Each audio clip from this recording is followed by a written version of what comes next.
season of Amazing Race. I don't know if anybody has seen it. We're on.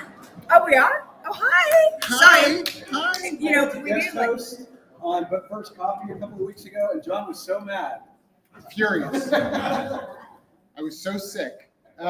Yes, no, it was great. Hi. Welcome, everybody. We are live actually right now as well on LinkedIn and a variety of other platforms. So you could cheer a little bit. So that We're usually a morning show, and we're a little bit tired now. Now you know why we try to get on just a little bit earlier usually. It's funny that you talk about like old school morning shows. So who remembers the Regis and Kathy Lee days? Yes? Right? So if you've not watched our show before, that's the vibe. People ask to be on our podcast all the time, and we're like, we don't have a podcast. I don't know what we don't know what you about. mean. Right.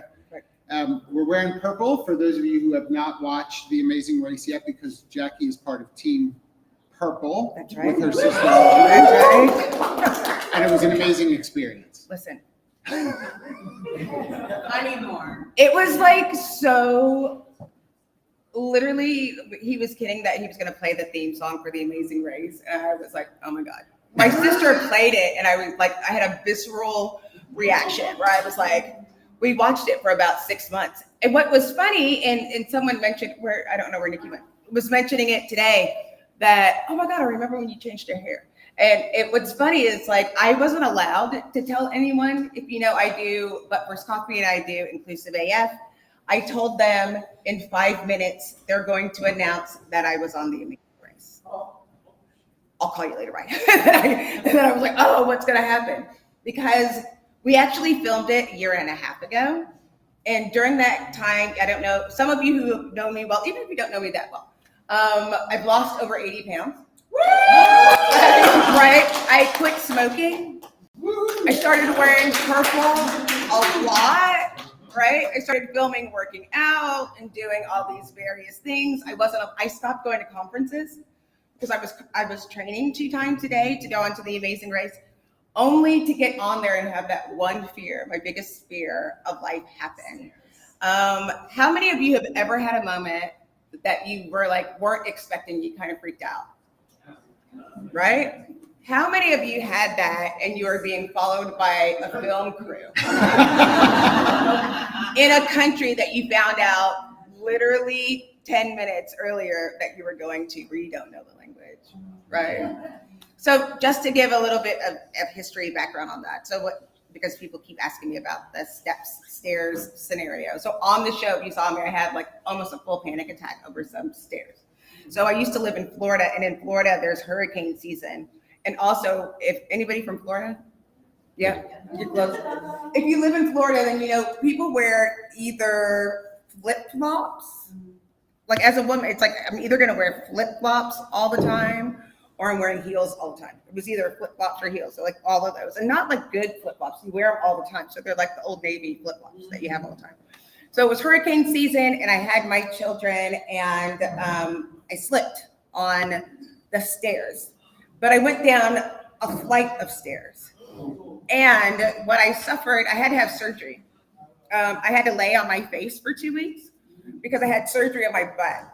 And show them, turn around. Oh yeah, see, can you and as a result, every surgeon was gasping. They were gasping. They've never seen anything. The final diagnosis is that it was blunt force trauma, and it looked like I had gotten hit by a Mack truck. And what happened was the fat on my butt dispersed throughout my body. That's what happened. Right? That's what happened. Yeah. And it's only wet stairs. So why did I not figure it out? Why did I not talk about it? Why was it not a problem for me? Because what are the odds of being on wet marble stairs? Right? Right. Or, you know, because if you've ever watched the show, you go inside and you do all these things with stairs. You might be in a tower. You might have to go in a staircase. That's not a problem. Not walking into a Buddha in Hong Kong in the rain with marble stairs that aren't even like stair size, right? So those are the things. But anyway, that was the piece that happened. And so that was really, really rough, period, for me. And also, I already knew the outcome of today's episode over a year ago. dreading and doing this was a lot, knowing that it was going to come up and being like, what are people going to think of me? And that's just one case, but the reason I bring all of it up, besides I know that it's the first thing on people's mind, maybe I can alleviate some of the questions that people had about it. But the other thing is that, like I said, there were signs there, if you were noticing, like, and I know a lot of people later were like, oh, I saw you were losing weight, just too afraid to ask you what was going on, or something else, I saw that you got your hair done. I just figured maybe something was different. Like, people didn't ask me about it, but later were like, oh, I remember that time you did that thing. How many of you see people at work like that too? There are signs. We're not sure what's going on, and there are signs. And right now, what's scary is the world has changed. Yes. And people are getting really nervous at work. You know what to say. Yeah, quite a bit actually. Well, and it's funny that we're talking about AI as much as we're going to continue to talk about AI, right? It's just like, you have to. But who is going to sit in front of Claude or ChatGPT and say, hey, Susie is starting to look XYZ. What should I be thoughtful of in terms of having a conversation with Susie? I would not recommend that. Right. I highly would not recommend that. But we really are, and we've talked about this so many times, we have folks coming into the workforce, or maybe have been in the workforce for less than double digits at this point, who really are looking for the tools to solve their problems rather than understanding that the tools are a resource for the bigger picture. Does that make sense? Yeah. Right? And so they want to sit with a program to say, I'm really uncomfortable to have this conversation. So what are you going to do? You're going to go up to Chris and be like, hi, Chris, with emotion in my eyes. Right. Like, what are we going to do for that? Like, this is really the point where when we talk about, our section right now is called reality talent. Well, it's reality because you still have to be a person. Some way, shape, or form, we still have to be people, I would think. Well, I would like to think, but we made a mistake. There are recruiters and people in talent acquisition who have never called a candidate ever. I just heard that. Oh my God. Right? There's But it's people true. who've never talked to people on the phone. There are people that don't know because we started teaching them how to use software. But the reality is, like, they're really great sourcers. They're really bad recruiters. Because one thing that AI can't see, we used to hire people back in the day when they used to fax resumes on special paper that they got on paper. Remember that? You had to mail it in. And what thermal paper was the worst. Oh my God, that was bad. The reason it became so relevant is because we didn't have so many people applying for our jobs because you had to get the resume paper and the stamp, and you had to physically go and send it in. But now, as we heard, there's APIs that are sending all these people in, and it's really bot to bot. So you have to learn that part, but how are you going to convince this person that your organization is real when everything is automated? And if we have, so to that point, for those of you that don't know, I run an HR consulting firm, right? TA is part of what we do, but really looking at the whole talent strategy piece.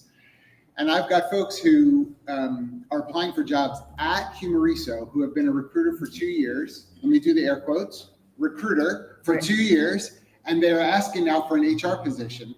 And I'll say, well, tell me a little bit about, I'm coming in, I would like to be a senior HR generalist because of my 2 years as a recruiter, where I've managed software for an enterprise level organization and haven't interviewed or talked to anybody directly, but I'm ready to be a senior generalist.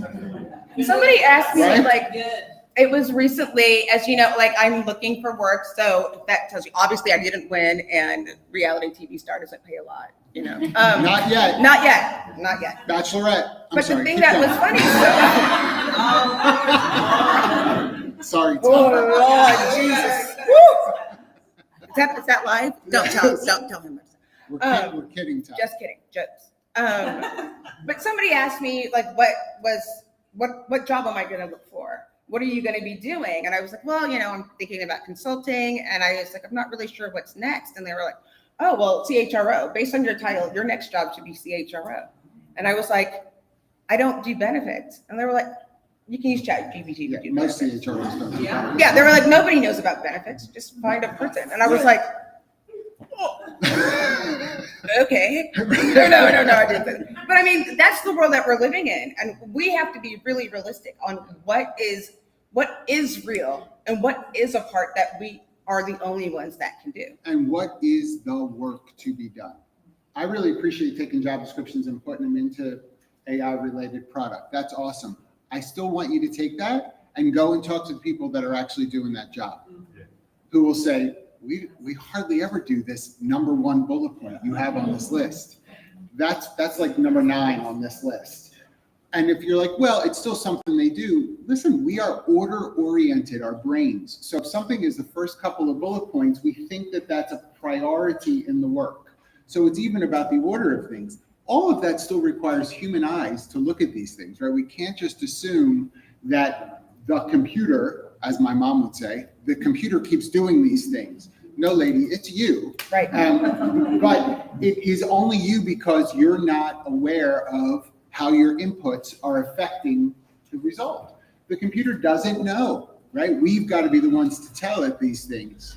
And we also have to be aware of the environment. So like right now, I'm incredibly rude. Why? Because Jackie's standing and I'm sitting. Why? Because that way our height is the same for this camera. But from the outside, it might look like this guy is rude, right? Why would he? He's huge. That's what nobody knows. He's huge. He's freaking And mammoth. nobody asked me when I had my hair redone or anything as well, by the way. I know. No one asks me. But the thing that's funny, No one. they will. If you think about it though, one of the things that we don't do very much anymore, and you don't hear a lot, is like building candidate personas. Yes. Right? I think about this a lot now because ChatGPT isn't necessarily sure about that and what we're doing for our organization. We spent so many years talking about culture fit that we forgot there is a piece of culture add that you have to add. You can't just ignore the part that's inherent with your organization. What kind of organization we're looking for? What kind of things that, like, what are we trying to bring to the fold?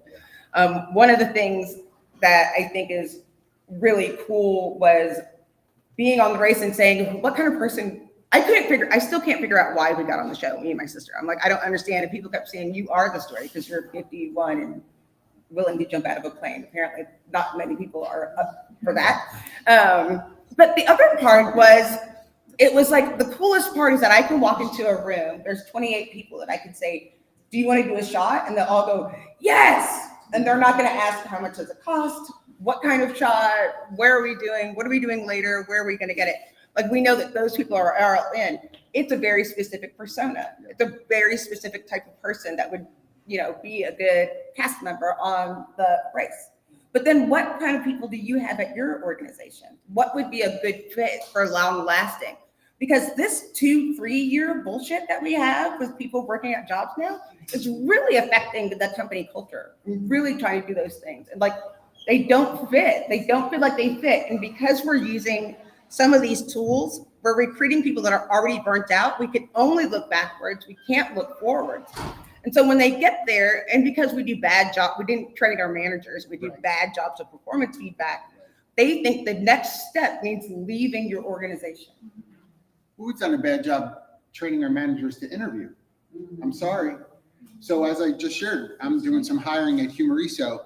In the last 2 weeks, I had 5 interviews. 4 of the 5 shared with me because I asked some probing questions about what their experience has been with roles as a whole, not just ours, without names of other companies. And 4 out of 5 of them share with me that they were asked in interview, where do you see yourself in 3 to 5 years?